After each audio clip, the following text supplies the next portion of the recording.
James is getting baptized today. I shall reserve it for my sermon. Too much excitement for one to handle. I am ready. And celebrations are in order tomorrow. But I have been advised by the wise people, we have to try a different type of food than barbecue.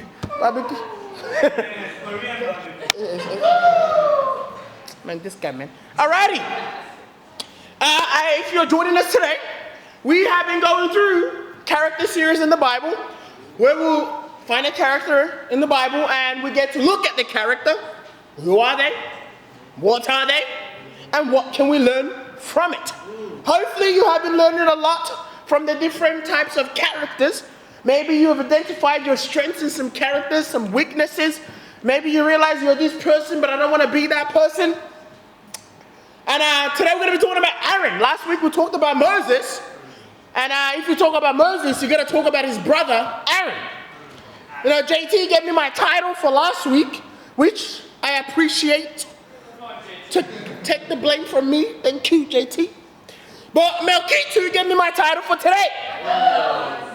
Why work hard when you have brilliant minds that can do the work for you? Originality is forgetting where you stole it from. I no longer remember who gave me this title from now on. But she gave me the title. And thank you so much, Mel, for it. It's called Aaron. Humility with conviction. Humility with conviction. Then I thought to myself, if you have humility with that conviction, then that's a problem, right? You see, humility with that conviction is simply people pleasing. Humility with that conviction is just people pleasing. It's called when you're that person that always seems to say yes to everything. You come across so humble. No one is naturally so humble unless you're Moses. Even then, it wasn't so humble naturally. Yes doesn't mean conviction. It means people pleasing. So, do you have humility with conviction? Aaron. So, who was this Aaron guy? Well, he was a brother of Moses.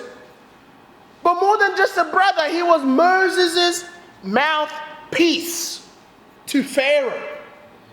Exodus 4:11-16. The Lord said to him, who gave human beings their mouths? Who makes them deaf or mute? Who gives them sight or makes them blind? Is it not I? So the Lord giveth everything.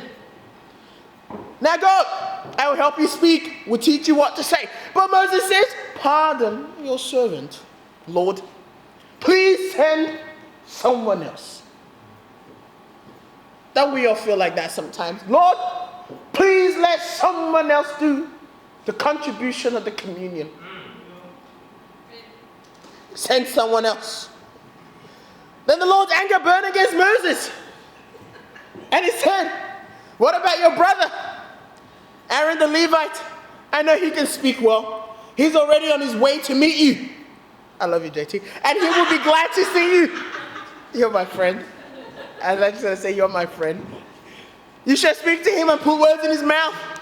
I will help both of you speak and will teach you what to do. He will speak to the people for you. It will be as if he were your mouth and as if you were God to him. So Aaron was Moses' mouthpiece. Apparently, Moses wasn't that great at speaking. If you actually read another scripture, it says Moses was quite eloquent with his speaking. So there's a bit of dubiousness there. But God goes, fine. Enough with your insecurities and excuses. I will give you your brother, Aaron. He will speak for you. It is as if today, if better was Ray's mouthpiece. Maybe God gave Ray cries too much. So let's stop her crying. Let's put a mouthpiece to her. Better from today will communicate everything Ray wants to say. So Ray doesn't cry. And then Better speaks. Kind of like that. If you want a more simpler example, and I understand simple examples are good, it's like a translator. If you speak Kiribati and you don't know how to speak English or Afrikaans, then you have someone here interpret for you. That's like a mouthpiece. That's who Aaron was. Makes more sense now? Is that better one example, Ray? That's a better example, Ray. No worries. So Aaron was the first high priest of God. And the Jewish Levitical priesthood started from his family line. Exodus 28, 1-2. Have Aaron your brother brought to you from among the Israelites, along with his sons, Nadab and Abihu, Eleazar and Ithmar, so they may serve me as priest. Make sacred garments for your brother Aaron to give him dignity and honor. So what are we to learn from Aaron? Aaron was always either directly involved or part of all the major events of the Israelites leaving Egypt and their time in the wilderness. He was there when Moses confronted Pharaoh multiple times. Aaron performed some miracles even in front of Pharaoh. Exodus 8:16. Then the Lord said to Moses, tell Aaron, stretch out your staff, strike the dust of the ground, and throughout the land of Egypt the dust will become gnats. So Aaron did some miracles. Pretty cool. Aaron was there when God killed all the firstborns of the Egyptians. He was there when God parted the Red Sea for the Israelites to cross. The list is endless of the many things Aaron was present for. Sort of like being that person in the church that has been around for all the major events. You've been there when the church was planted. You were there for the inaugural service. You were there for the first baptism. You were there for all the major events. See, though Aaron was present for all these events, he never seemed to develop his personal convictions.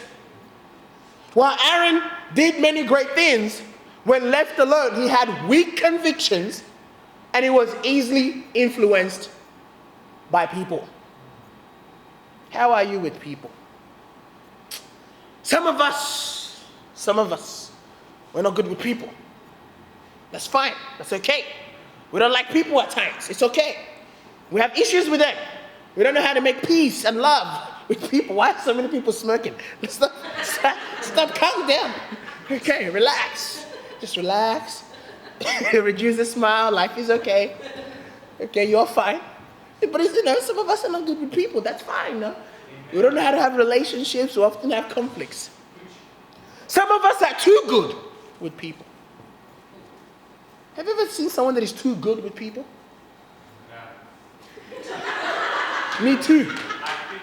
Exactly. Yes is their favorite word. Would you like to do this? Yes. Are you angry? Yes. Are you happy? Yes. Are you sad? Yes. Yes, ma'am. Yes. See, while Aaron did many great things, when left alone, he had weak convictions. Aaron was great at following, but not always great with his personal convictions to God. It's easy to be around other people who are doing well spiritually and think you are doing well spiritually yourself. It's called you're a leech. You're leeching off other people's spirituality. Other people's spirituality covering your own personal lack of spirituality. Other people's spirituality covering your own lack of it. It's easy to be coming around to the church for a while now and feel like, I'm just natural, I'm part of the church now. You baptized yet? God is asking you, how is your own personal spirit? He wants you in the water personally. Between you and him. Not about others. It's easy to stand up for the truth when others around you are standing up for it. But let me ask you, would you stand up for the truth? Or would you stand up, rather to say, for a lie when the majority are standing up for it? See, a people pleaser, when they stand up with others for the truth, guess what they will do? They will stand up with the majority for a lie. The race to heaven is all about having deep personal conviction on what God says. If you're a people pleaser, I am sorry, the gates of heaven will not open for you. Because God enjoys leaving you alone to test you, to really see what is in your heart. Philippians chapter 2, 12-13 says, therefore, my dear friends, as you have always obeyed, not only in my presence, but much more in my absence, continue to work out your salvation. See, it says, your. It makes it personal, doesn't it? It's not mine. It's not his or hers. It's your salvation with what? Fear. Some of us don't fear hell. Some of us think hell is a mythical place. Some of us think it's okay to do bad spiritually for a long time. There is no fear of God in you. That's why you keep sinning. I will be fine. God will understand. Based on what Bible are you reading, God will understand. Based on what Bible? Tell me what Bible you're reading, God. I'm not saying God doesn't understand you. He understands perfectly well that you're a sinner, and he goes, repent. Here's my son. Repent. He loves you. That's why he gave his son. With fear and trembling. What does it mean to tremble? It's to shake, to quake in your boots. For it is God's work, it's God who works in you to will and act in order to fulfill his good purpose.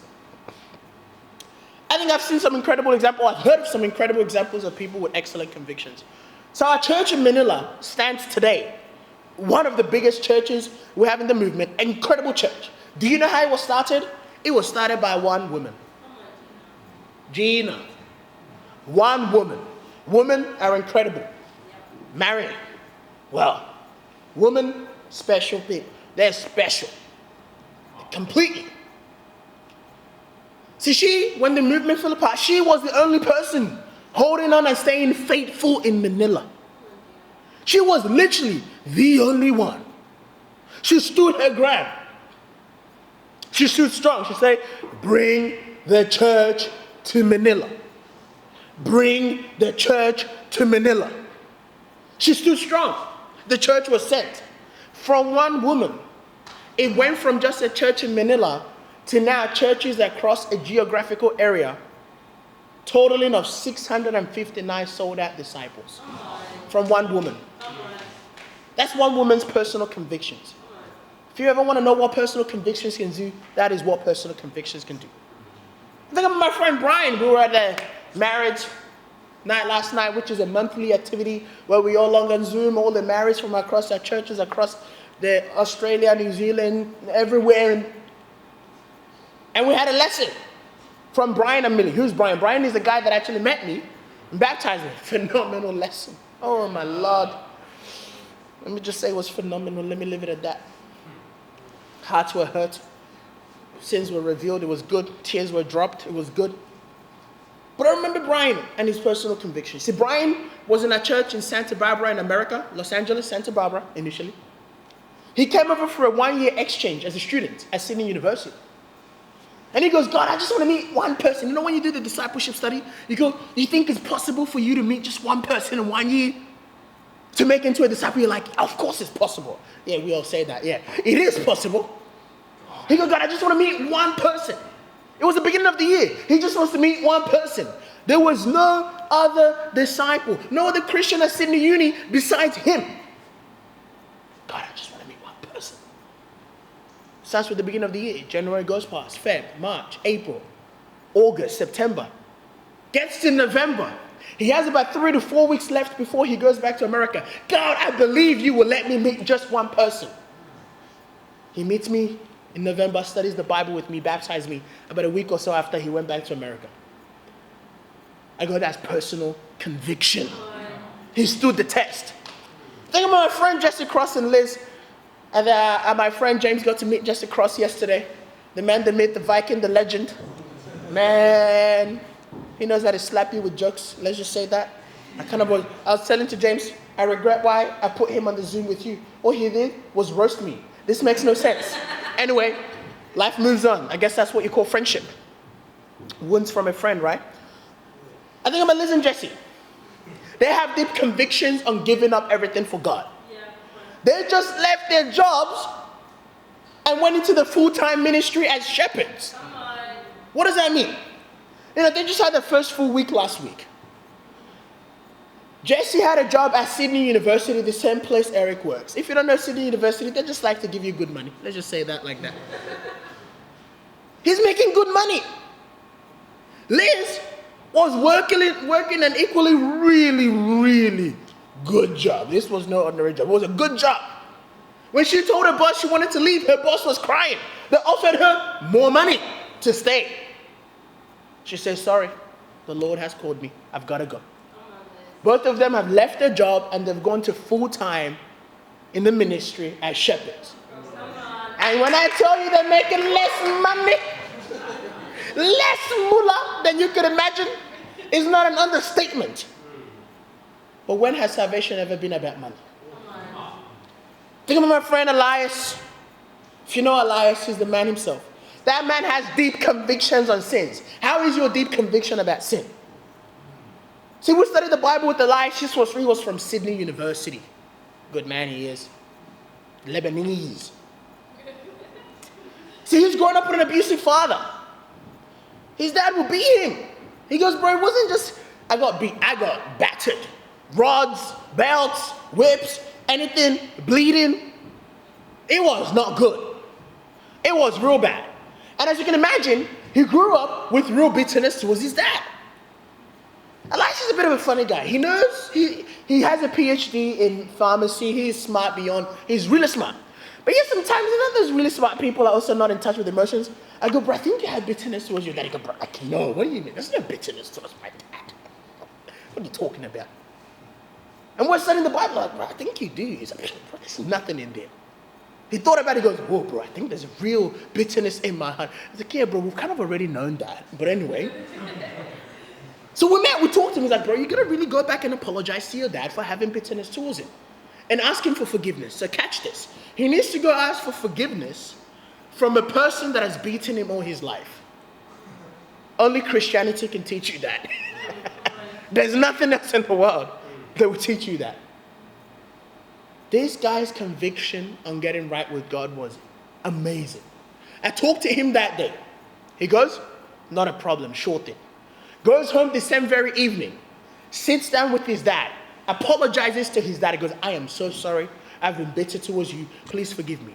He has never seen his dad cry. That very day, his dad was bawling his eyes. His dad is crying. He's crying. His dad is crying. He's crying. It comes to me the next day, bro, we cried. That's what it means to deal with sin. What sin have you refused to deal with? You could be in the waters of baptism tomorrow, can't you? Just like James.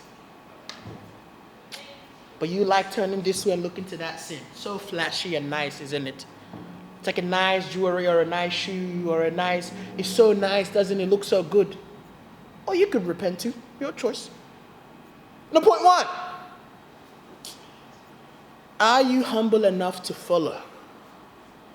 Are you humble enough to follow? See, following is one thing. Being humble to follow is a different thing. Exodus 7, 1-7, here's we'll talk about Aaron.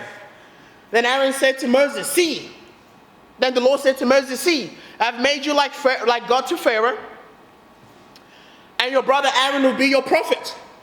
You are to say everything I've commanded you, and your brother Aaron is to tell Pharaoh to let the Israelites go out of his country. But I will harden Pharaoh's heart. Though I multiply my signs and wonders in Egypt, he will not listen to you. Then I will lay my hand on Egypt, and with a mighty axe of judgment, I will bring out the divisions. My people, the Israelites, and the Egyptians will know that I am the Lord when I stretch out my hand against Egypt and bring the Israelites out of it. Moses and Aaron did just as the Lord commanded them. Moses was 80 years old and Aaron was 83 when they spoke to Pharaoh.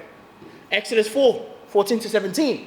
Then the Lord's anger burned against Moses and he said, what about your brother Aaron, the Levite? I know he can speak well. He's already on his way to meet you and will be glad to see you. You should speak to him and put words in his mouth. He will help both of you. I will help both of you speak and will teach you what to do. He will speak to the people for you and it will be as if he were your mouth and as if you were God to him. But take the staff in your hand so you can perform the signs with it. See, whenever you're called to God to leadership, you don't have to worry about knowing what to do. God says, I will teach you. You're just going to worry about your heart being right to go. Side note, anyway, back on track. Aaron was to be like Moses' prophet. See, this comparison is made to that of God and his prophets. Moses was to speak to Aaron and put words in his mouth, and Aaron was to speak to Pharaoh. God's prophets' jobs were to speak exactly the word of God. They were God's messengers, his vessel to use, God's servants. A prophet's role required supreme obedience to God. to God-given commands. This was Aaron's role to Moses. This was Aaron's role to Moses. Aaron was not the main event, but simply an ordinary mouthpiece for Moses. Even the way he's described, mouthpiece. Just a piece of mouth. You know what's scary too? Aaron was older than Moses by 3 years old. Imagine being just a piece of mouth to your younger brother or younger sister.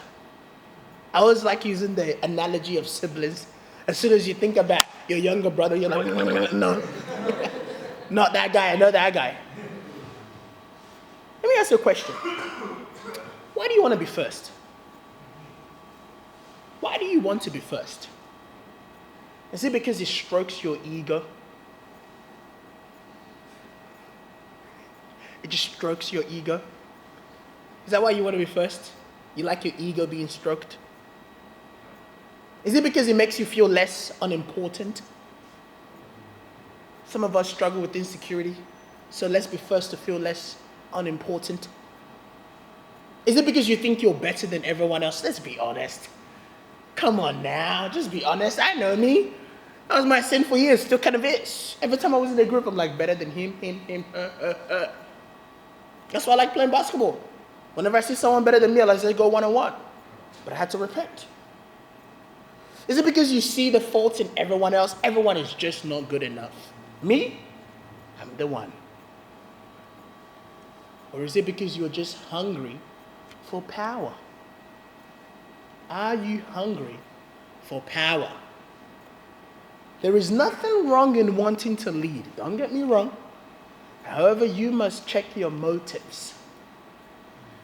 See, there was a time when my wife and I were discipling our friends Lennox and Kira.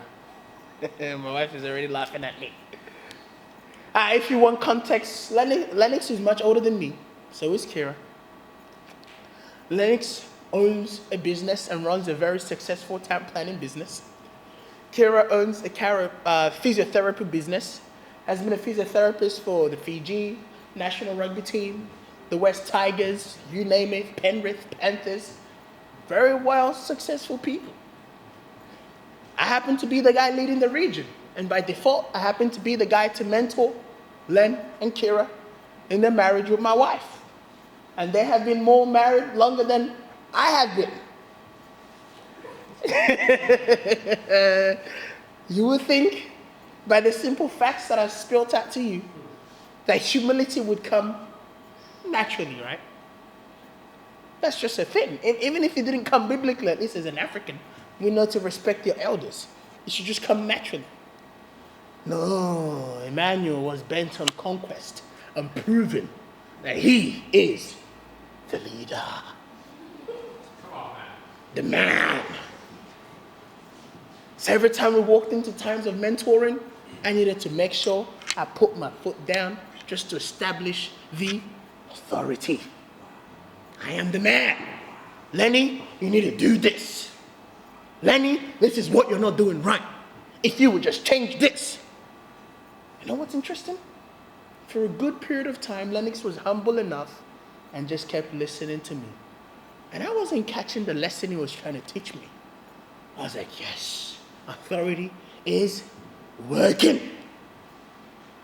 Then one day, my friend Joe calls me up, he goes, I think Len and Kira had enough of you mentoring them. Why? Well, let me put it plainly for you. He thinks you're a little bit of a tyrant, a little Hitler.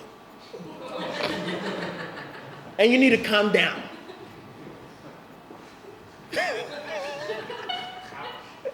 Still not getting the picture. I was mad at Lennox. You're just not humble, bro. You're just not humble, bro. First big lesson of my life. I ate the humble pie, full completely, and my wife was next to me going, I was telling you so, bro. But it was a good lesson for me, because I damaged a friendship. I actually had a really great relationship with Lennox before we started mentoring them. I had to go back and work hard to win over that friendship again.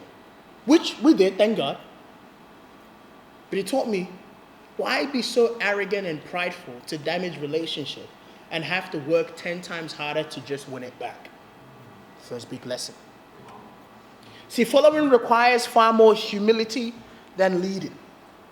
I was talking to Wayne at daytime. We had a jacuzzi daytime. I was in my jacuzzi. No, Wayne's jacuzzi, be honest. I was in Wayne's jacuzzi as we had daytime. It was the perfect time. If you want to have daytime there, Chris, on Tuesday, I'm happy to. The Lord's good. And I remember talking to Wayne. He did a great Bible discussion Friday. Phenomenal Bible discussion. I was like, Wayne, he's like, I was giving him some extra tips. I was like, bro, you don't understand. As a preacher and as a leader, it's really hard for me to sit in Bible talk and not be the one leading it.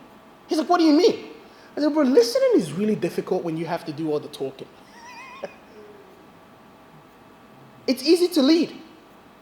I have to stay up here and talk, and you guys have to sit and listen. Very easy. Listening is hard, man. I have to sit there and just let everyone else talk first before me. Shut my mouth, don't take over the situation. To follow is harder than leading. See, as a second in command or a follower, you are required to follow despite the leader making mistakes. Some of us want to follow when our leaders are perfect. Good luck. Jesus is no longer around. You can see him on Judgment Day. You're tempted at every moment to take the lead, yet your role of following calls you to submission. Following does not mean you do not help your leaders see their faults and things that need to change. It simply means you need to be a loving critic, not a critical destroyer. And there's a big difference. No man or woman can ever be a great leader without being a great follower first. That's why I love the process of training the church. You have to go through the stage of being an intern. Those dark days, as many think of it as, those dark days. But you know what those dark days teaches you? It teaches you to understand people. A great leader is in tune with his or her people. The leader's heart beats to the same rhythm as his or her people. They know their sheep and their sheep knows them. A leader can only know this sheep or his or her sheep so intimately if they have been a sheep before. Could you imagine a goat leading a sheep? It takes a sheep to lead a sheep. Then the sheep becomes a shepherd of the sheep. You've got to be one first to know how to lead. That's what Jesus was to us. Hebrews 4:15. For we do not have a high priest who is unable to empathize with our weakness, but we have one who has been tempted in every way, just as we are, yet he did not sin. Jesus had to become like man to lead man. How could he understand what we struggle with if he wasn't a man? And I really want to lift up my wife. It's not easy being a wife, period. Second, it's not easy being a wife to Emmanuel, period. My wife has followed everywhere God has called us. People don't understand that's not easy. From the first day of our marriage, we've lived with people. 3 years lived with my mother-in-law. Then we had a little window called 2 weeks of living with no one. Then there was more people in the house. Okay. We're called to go to Samoa. She left everything she's ever known. Sydney, her home, her friends. To go to a different land that she did not know. But she goes, if that's where it's calling us to go, then my role is to follow. I've got to go. When in Samoa, it was first time leading a church. Busy. Real busy. She goes, my role is to have a deep relationship with God. Samoa has always been the place if we go, I felt deeper in love than ever before. She did. And she did greater following. She transformed that church around. Transformed the home around.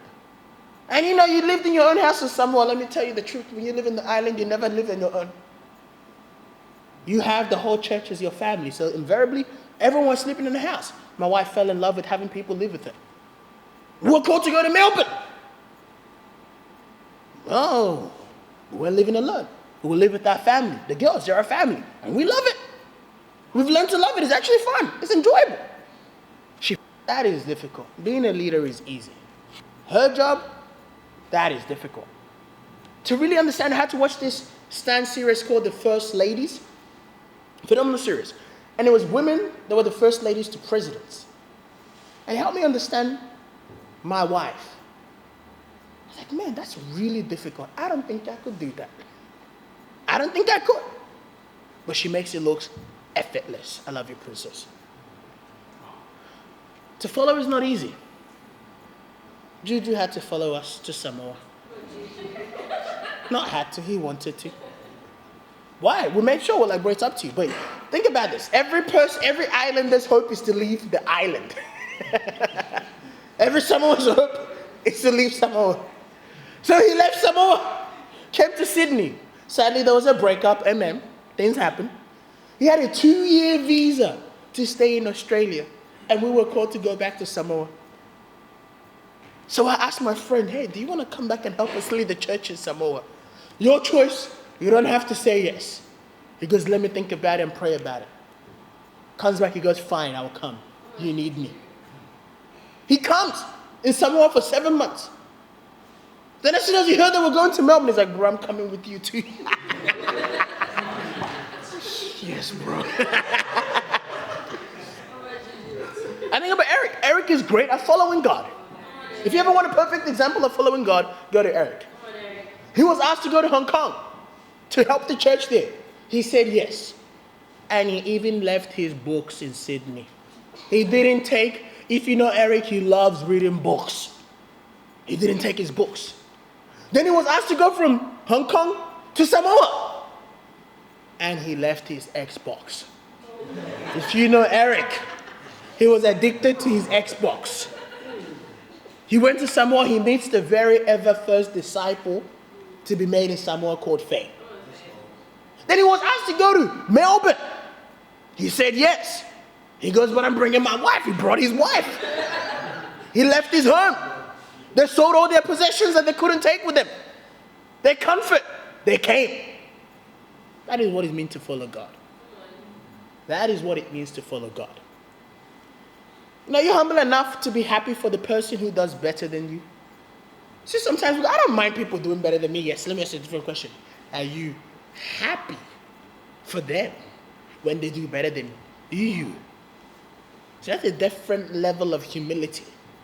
Are you joyful, clapping, happy? Numbers 12, 1-9. Miriam and Aaron began to talk against Moses because of his Cushite wife. He had married a Cushite. Has the Lord spoken only through Moses? They asked. Hasn't he also spoken through us? And the Lord heard this. The Lord hears everything you say. In public, in secret, in your sleep, as you mutter, in the bathroom, he hears it all. Now Moses was very humble man, more humble than anyone else on the face of the earth.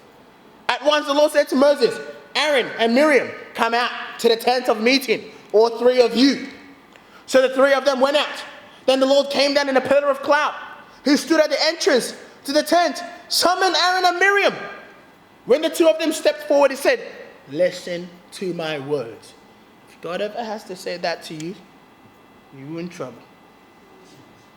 When there is a prophet among you, I, the Lord, reveal myself to them in visions. I speak to them in dreams. But this is not true of my servant Moses. He is faithful in all my house. With him I speak face to face. You just messed with God's friend. Clearly and not in riddles. He sees the form of God. Why then were you not afraid to speak against my servant Moses? The anger of the Lord burned against them and he left them.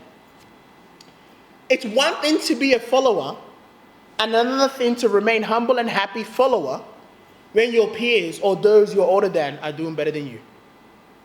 So early on while in Egypt, it seemed like Aaron was happy to be Moses' mouthpiece. Yet at some point, things seem to have taken a different turn because Aaron and his sister Miriam now spoke against Moses.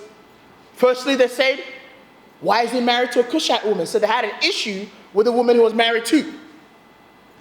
Then they go, well, has God only spoken to Moses? In one sense, this was true as God had also spoken to Aaron and Miriam. Exodus 12, 1-2. The Lord said to Moses and Aaron in Egypt, This month is to be for you the first month of every year. So God spoke to both Aaron and Moses.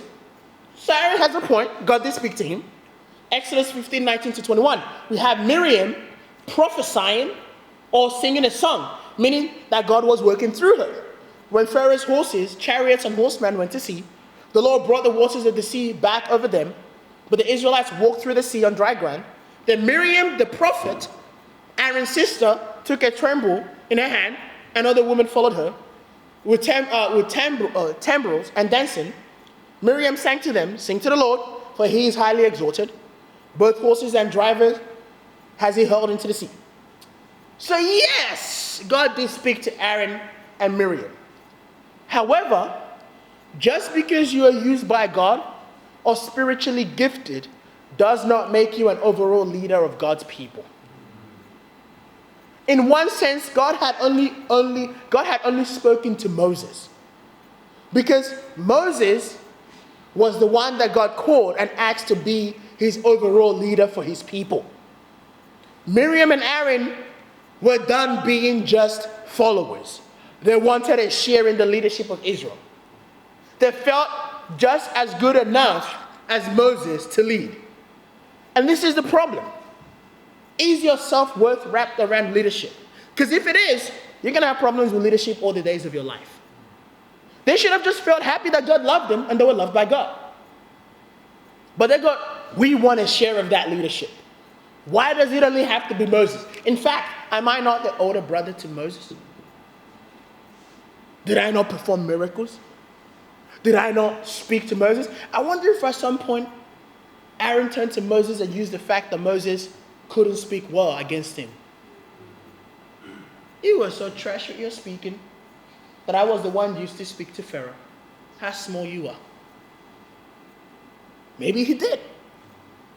God spoke against Miriam and Aaron. God spoke and made a distinction between Moses and all his other prophets. Moses was more than just a prophet to God. He was a servant. He was God's friend. It is God who appoints and gives us everything we have. James 1:17, every good and perfect gift is from above, coming down from the Father of the heavenly light, who does not change like shifting shadows.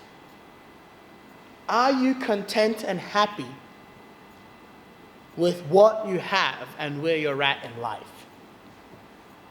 Are you content and happy with what you have and where you're at in life? Aaron and Miriam became unhappy with just being followers and unhappy with the leader Moses. You know what's interesting about marriage? Marriage is not guaranteed.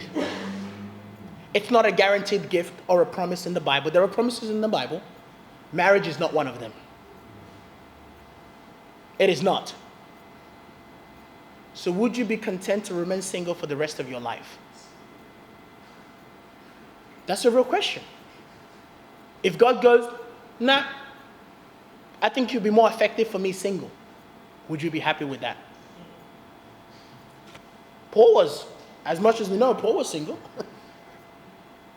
In fact, Paul writes in the scripture, it is better to be like I am, to be single. And all the marrieds go, shut up, Paul. But would you be content with that? That's a real question. If that's a no, that's a problem. Because one thing I know is, whatever you say no to, God seems to always say, okay, let's do that one.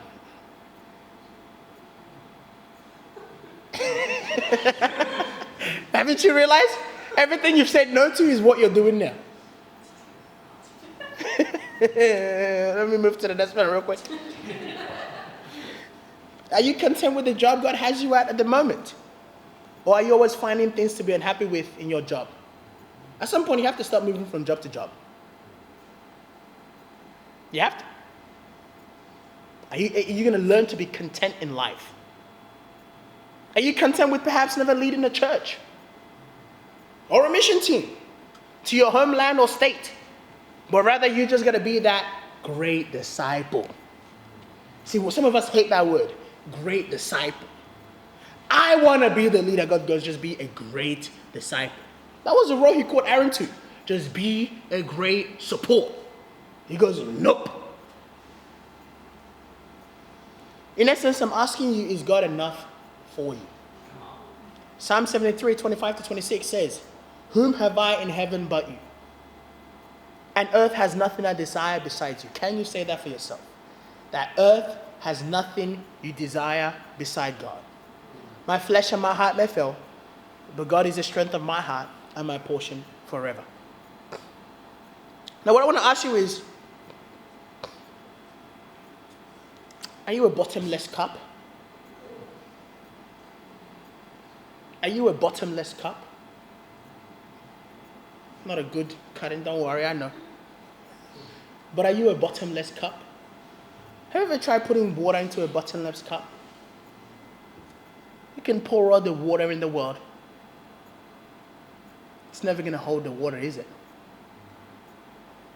This is what life is like when God is not enough for you. You will never be fulfilled.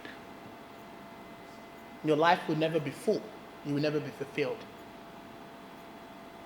But when God is enough for you,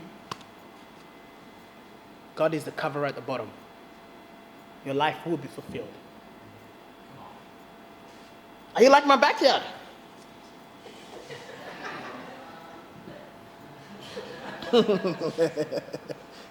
This was an inspiration from Wayne, so I take no responsibility or part in this. See, when God is not enough for you, you must dig out the weeds and the vines in your life so they can grow. If anyone knows my backyard, you're free to come see it. I just sprinkled my grass seeds this morning, watered my grass seeds. I must water it twice a day. The package tells me, I read the package this time. I must water it twice a week for about 2 weeks. In about 2 weeks, you start to see the grass grow. Then I don't need to fertilize it because I read the fertilizer in the box. I read the packet, man. After 3 months, I need to put some more fertilizer on it. I should have some good grass. I read the package. But if you've been to my backyard before, it was a bush. Forget about it. It was a forest bush. I had to cut down all the trees. Totally cut through the bush. It was a massive bush. The only thing I want, people ask me, what is your vision for your backyard? My vision is very clear and simple. The only thing I want is for a beautiful lawn to appear. That's all I want. I don't want much in life. I just want the whole place to be covered with grass. And each time I mow it, I can lie on it and read my Bible. I can lie on it during the summertime. That's all I want. And maybe volleyball too, but that's all I want. However, the ground was completely covered with weed and vines. I mean, these things were real thick, everywhere. First, I took a patch of grass from where there was grass and planted it in the place where there was no grass. And there was a lot of place where there was no grass. And that patch grew. But that's it. That patch grew, but it didn't spread. So I go back to my friend. Some people quoting me scriptures, bro, don't worry. Don't need to toil, no need to labor. The grass will grow. I'm like, bro, it's not growing. My friend, other friend goes, you got to take out all the weeds first, bro. It is suffocating the grass to grow. So with the help of Wayne, we totally took out all the weeds in the back. You know what's crazy? See that patch of grass I put first? It's called patching your sin. Rather than deeply dealing with your sin. See, I wanted grass to grow everywhere and I put a patch and it didn't spread because there was weed and vines. Are you simply patching your sin? It's fine. A little prayer here, a little Bible reading here. Surely it will take care of itself. It never does. You're not going to get a nice lawn. Guaranteed. Tested and approved. It's called my backyard. So I had to take out all the weeds with Wayne and vines. Thick. So much weeds had to be taken out. And these things were deep. Pulling them out at a time. After taking it out, I raked it, sprinkled the seeds, raked it, watered it. This is what it means to dig out your heart, to dig into your heart, and to dig out all the junk and all the sin that stops God being enough in your life. The reason God is not enough in your life is you have so much vines, so much weed all tangled up in your heart.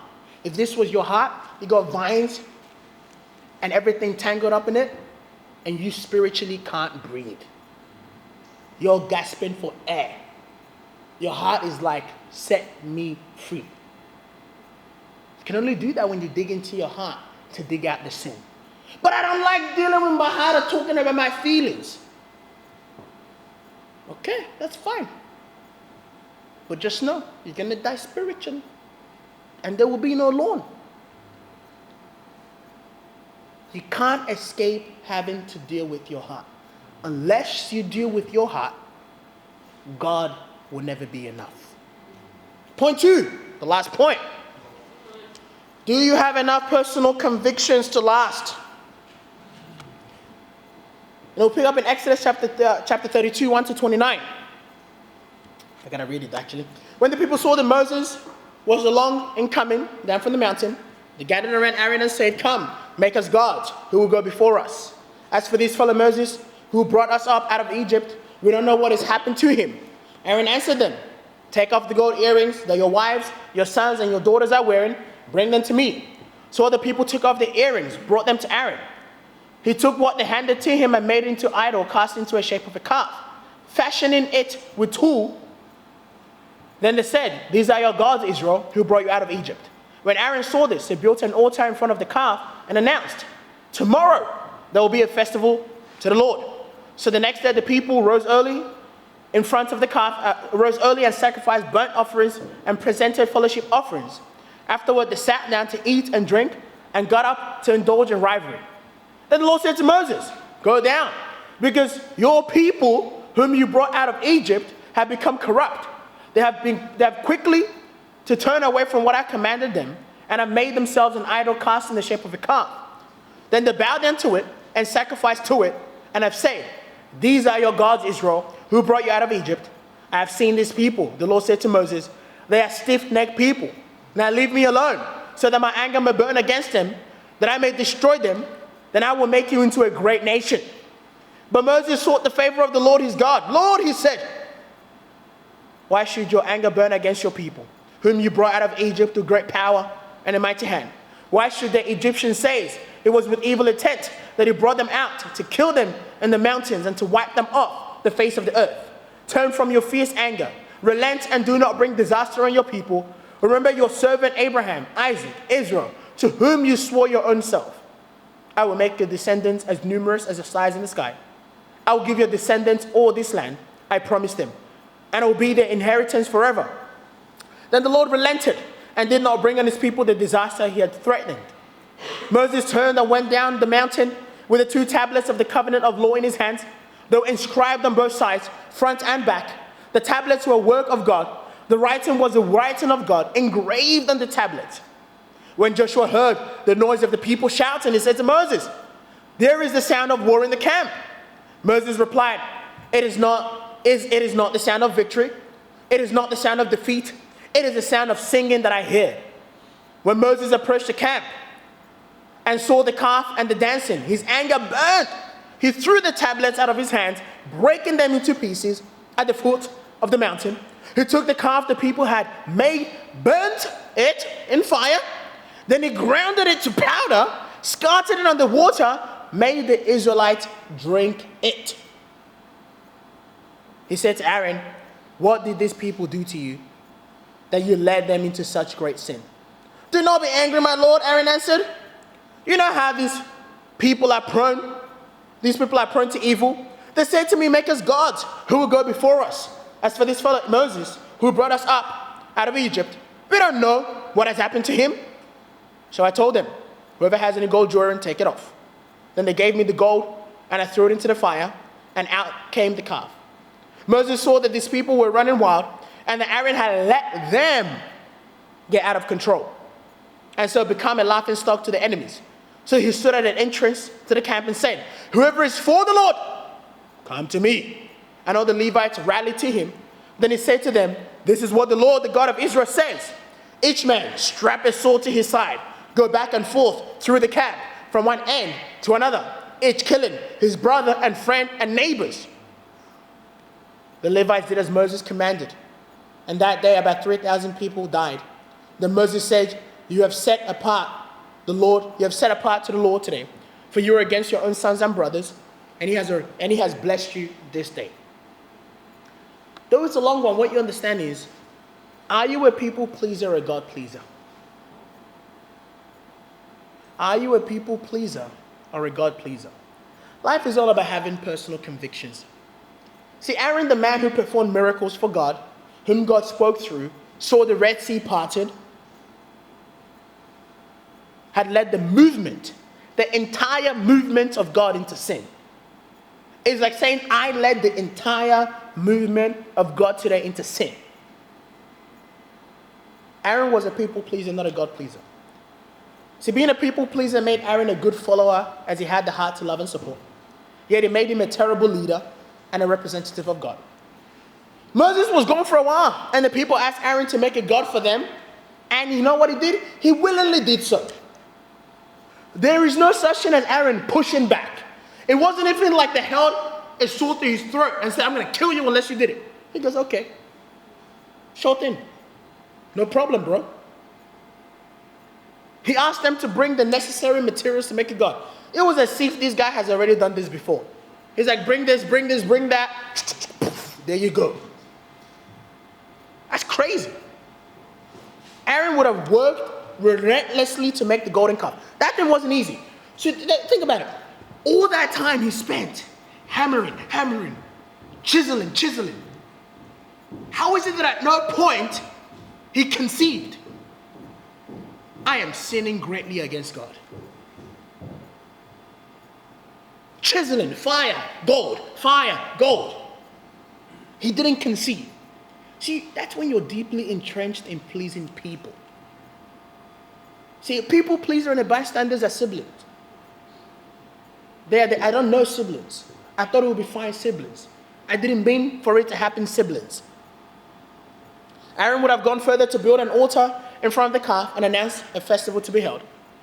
Just like Aaron was left without Moses, God will leave you alone to test your personal convictions. This is one of the most scariest scriptures in the Bible. 2 Chronicles 32:31.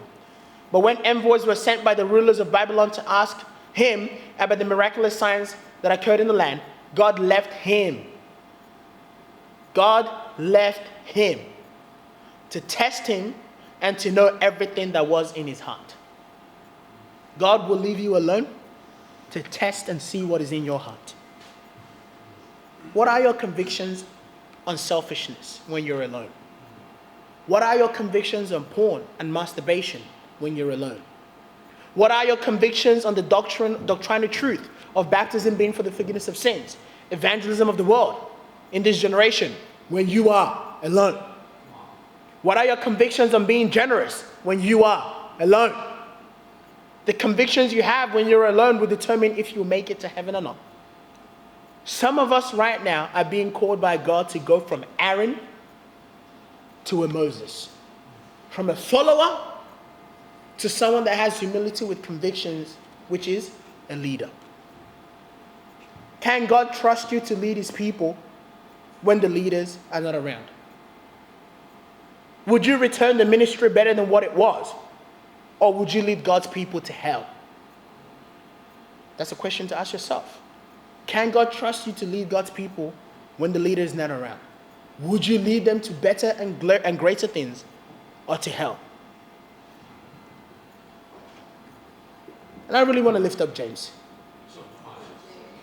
It's been a real, and I think Eric would say this as well, it's been a long time since I've seen someone so radical in dealing with sin like James. It's been a while. Come on, James. Elias was one of the last, maybe not Elias, but it's been a good while. Every single study we did, every single challenge that was given to James, whenever a challenge was given, it didn't go past an hour and he did it. Come on, James. Didn't go past an hour. Challenge him to deal with unforgiveness. Does it? He goes, you know what? Let me just call it now. And this is big because we're about to play risk. It's risk. He goes, I'm not playing tonight. I need to make some phone calls. Come on, James. Read the Bible and pray every day. Jesse Cross goes to him yesterday. So how long have you been reading the Bible? For 2 weeks, I've been reading my Bible every single day and praying every single day. Come on, James. Some Christians haven't done that. Some Christians haven't done that. Challenge him to evangelize. James has been evangelizing multiple times. You know why Zach is sitting there? Because he's evangelizing. Zachariah is funny. I love Zach. He goes, this dude is crazy. We were talking, and all of a sudden he tells me, yeah, I went to church. It just dropped out of nowhere. What the heck happened to him? I thought, like, did something happen to him? He brought his friend. His friend is studying the Bible. How is your evangelism going? Is it like James? Challenge him to seek first the kingdom of God. This one blew my mind. All on his own. On Friday that just passed, he had a meeting. Man, this guy's impressive. He is leading a group of people to organizing a charity event. Has organized a meeting, planned ahead of time. It was meant to be around during the time of Bible talk. I was like, hey, can you change the time? I was just seeing if it was possible. I was like, oh yeah, can you change the time? First he changed it to be around 8. He's like, I come for Bible talk a bit, then I go. I'm in the study, doing the study with Zechariah. I finished the study, he goes, actually, don't worry. I've moved it to Sunday night so I can be at Bible talk. Seeking first the kingdom of God and his righteousness. And I go, it's not a surprise that he's getting baptized today. Because God goes, my son, when given the chance to get to know me, has not wasted it. He goes, Manny, I want to get baptized at Port Melbourne, my childhood beach. That's where the memories began. That's where I want my special day to be. And he's getting baptized today. Do you blame people and situations, or do you take extreme ownership? Moses, upon returning from the mountain and seeing the sin that Aaron had created, he said to Aaron, what did these people do to you that you led them to such great sin?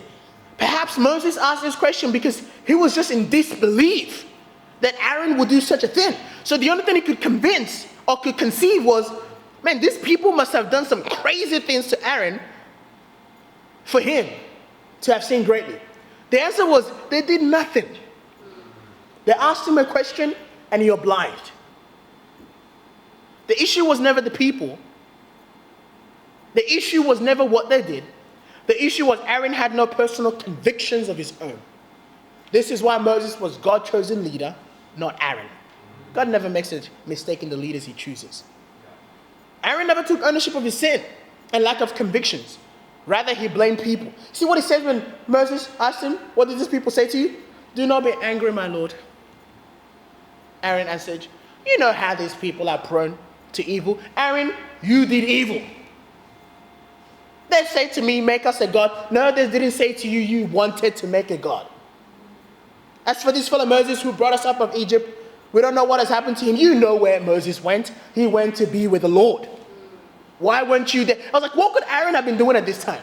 Why wasn't Aaron praying while Moses was praying to the Lord? Why wasn't Aaron leading a group of prayer with the people? Guys, let's go pray. Let's go be close to God. Why we wait for Moses to come back with instructions from God? Let's go be spiritual. But he wanted to make a God.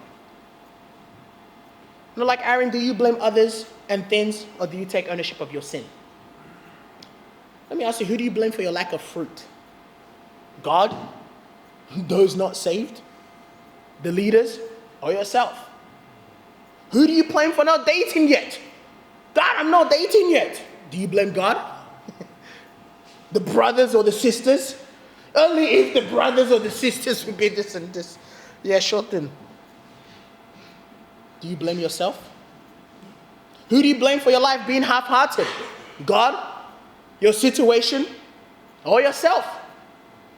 Who do you blame for not being baptized yet?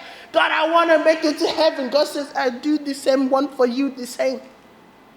Do you blame God, the church, or yourself? See, with that personal conviction, you will be choked away and fail to make it to heaven. Mark 4:18-19, still others like seed sown among the thorns hear the word. But the worries of this life, the deceitfulness of wealth, and the desires for other things come in and choke the word, making it unfruitful. Are you being choked away? You know, in conclusion, didn't mean for it to be what it was, but the Lord did what he did. The title is Aaron. Humility with that conviction means you're a people pleaser. Point 1, are you humble enough to follow? It's not about just being yes, yes, yes. You got to be humble enough to follow. Point 2, do you have enough personal convictions to last? I leave you with a challenge, simple challenge. Study out anything you lack conviction in and get conviction in it by this week. And that is the sermon today. Amen. So there will be no leaders meeting.